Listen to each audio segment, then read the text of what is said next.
We took 9 self-defense instructors and put them into every parent's worst nightmare. A drugged-out creep trying to snatch their baby while they only have one hand free to protect it.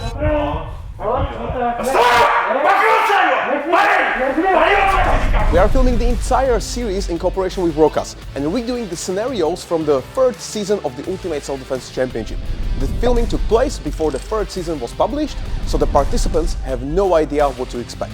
In SORUDO, we specialize in defending yourself with weapons and are very keen on trying to de-escalate the situation. Little did we know that throughout the whole surprise attacks, we will have no weapons and talking your way out of the problem will be no solution at all. In the last gun scenario, only a couple of instructors survived while the others were severely injured and others dying completely. Will they be able to rise to the occasion and solve this hard situation and keep their baby alive? Or will they crumble under the pressure and let their baby die? You will soon find out. You will see fighters like Soru, the chief instructor and the founder of the SORUDO system; Tom, first aid instructor and shooting range instructor; Ninja, special police unit; and also many more. We gave simple tasks to the attackers. No matter what, keep trying to steal the baby. Don't let them leave the room. Don't let them stop you with the communication or yelling or anything. Keep trying to steal the baby. While all the other instructors were waiting for this scenario, Matti was getting ready to defend his baby first.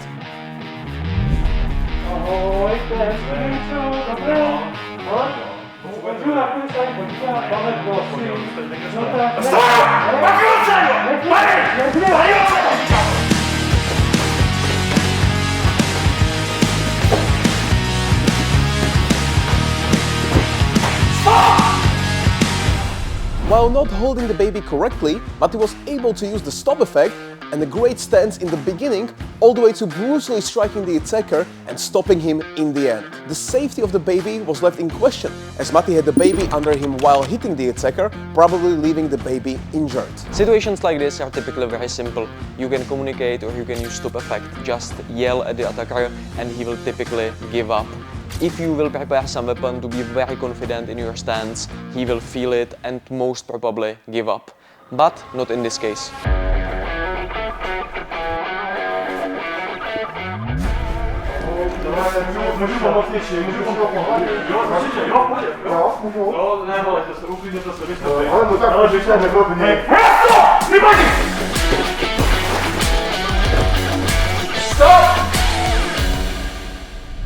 Teddy displayed a great usage of raising his voice, and quick reaction of getting to the eyes of the attacker led to a great finish in the end. But the attacker was able to reach the baby's head, leaving it possibly injured. Little did we know that something worse was about to happen. Should I really tell you what I did there?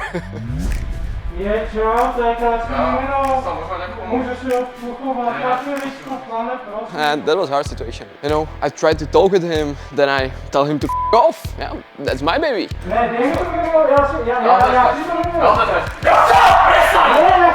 He didn't listen, so there was only one possibility what to do. I fought with him.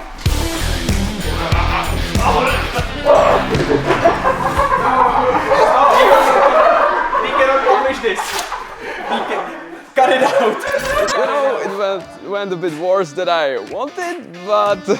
You may think this was a mistake, but new online training, how to use baby as a self-defense tool, is available right now on Amazon.com. Showing a great usage of stop effect and beautiful straight shot in the beginning of the fight, using the baby as a striking tool isn't a good idea, leaving Toby with a dead baby and a bad result.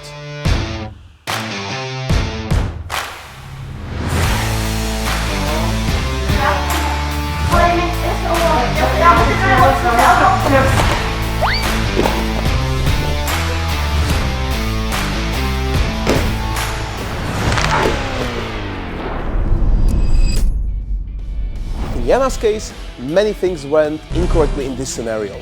The baby wasn't held correctly, the baby fell to the ground, plus in the heat of the battle, they fell on the head of the baby. So in this instance, in the same as Tobias, the baby wouldn't be able to survive. Despite all of that, there were a couple of things that Jana did correctly. The hand was ready to defend her and the baby in the beginning of the scenario. Also, a big point was the initial slap that could have discouraged or at least give Jana enough time to escape in this situation. Just imagine, she's having 55 kilos, the attacker is having 110. she's not having any weapon and she cannot use moment of surprise, which is key element of female self-defense. So this was actually a very hard simulation for Jana.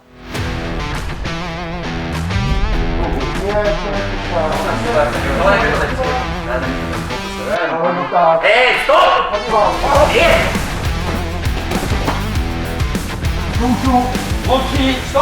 SORUDO did many things great, like holding the baby correctly, all the way to having a good stance and using the stop effect, a technique that stops around 50% of the attackers. The biggest thing here was hitting the attacker with a big punch right in the beginning of the scenario. Unfortunately, although Boss was able to finish the attacker, the baby could have gotten injured but would most likely survive.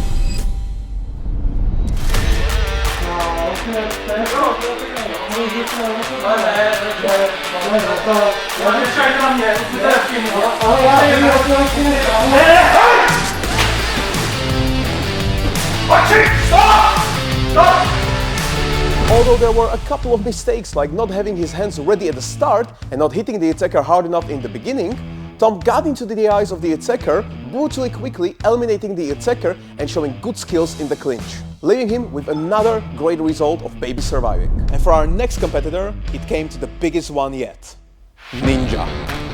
Little did we know that Ninja became a father just 2 days before the event started.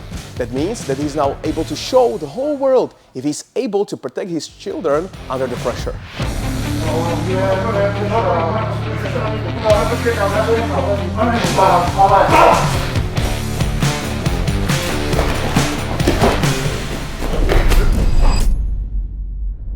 The first strike in the beginning was powerful, but came just a bit too early, leaving him in a possible hard court case, as getting hit by such a big guy without no warning can easily lead to a broken jaw. But he definitely kept the baby safe and showed great striking in the clinch, leaving the attacker ashamed by trying to attack a real-life ninja. Most of the participants solved the situation correctly, but the one performance standing above else was yet to come.